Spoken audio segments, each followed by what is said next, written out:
دلوقتي احنا بنستخدم كريمات وعندنا روتين يومي وبتعمل نتيجة، بس مع الوقت بنحتاج نغيرها زي ما قلنا في الحلقة اللي فاتت.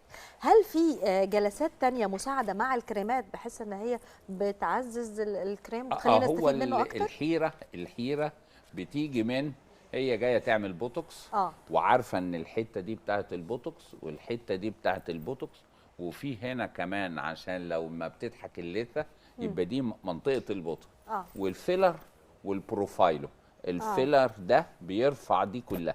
ما بقتش في موضة اللي هي الكوبايتين دول اتلغوا تقريبا في العالم كله، بقت دي بتترفع كأن عملت ميني ليفتنج كده، ليفتنج كده، بل بالعكس كمان بقى بيحبوا الجو لاين ده يبان اكتر واكتر واكتر.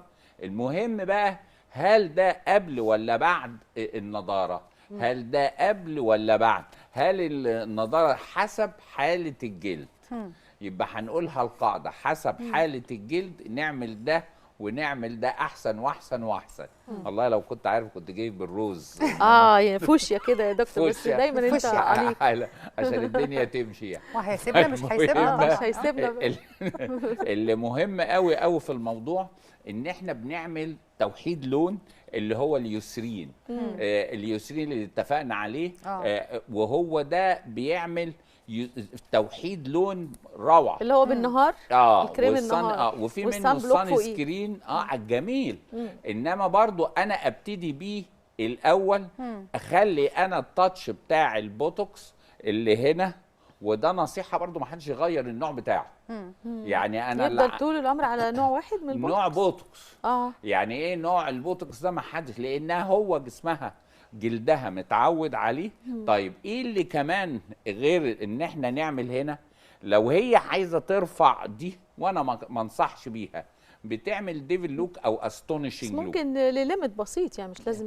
ما انا عارف، بس هي عيبها انها بتخض. يعني ايه ساعات بتخض، مش كل لا الدنيا. لا كل الناس ماشيه مندهشه مندهشه بيسموها استونيشنج لوك. تغيير اللوك ده اساس في الشغل، اساس في كل حاجه في البيوتي. انما انا هنا الرفعه دي قوي قوي قوي قوي بتبقى شكلها مش حلو. انما التانية بقى اللي مهمه قوي هنا وهنا بقى خلاص اتلغى خالص الكراريات اللي هنا، بقت دي ليفتنج ميني ليفتنج زي ما انت بتقولي يا منى، ومعاها البروفايلو. انما بقى بعد كده قبل وبعد محتاجين اليوسرين والماتريسكين.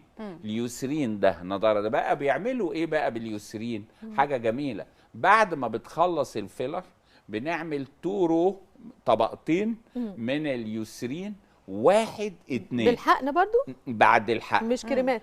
ما هي كريمات بعد ما عملت الحقن كده ورفعت الفيلر واترفع جامد قوي والبروفايلو، قمنا نعمل ايه بقى؟ نكمل باليوسرين 2 لاير هي والماتريسكين، ما تغسلش وشها يوميها لغايه بالليل.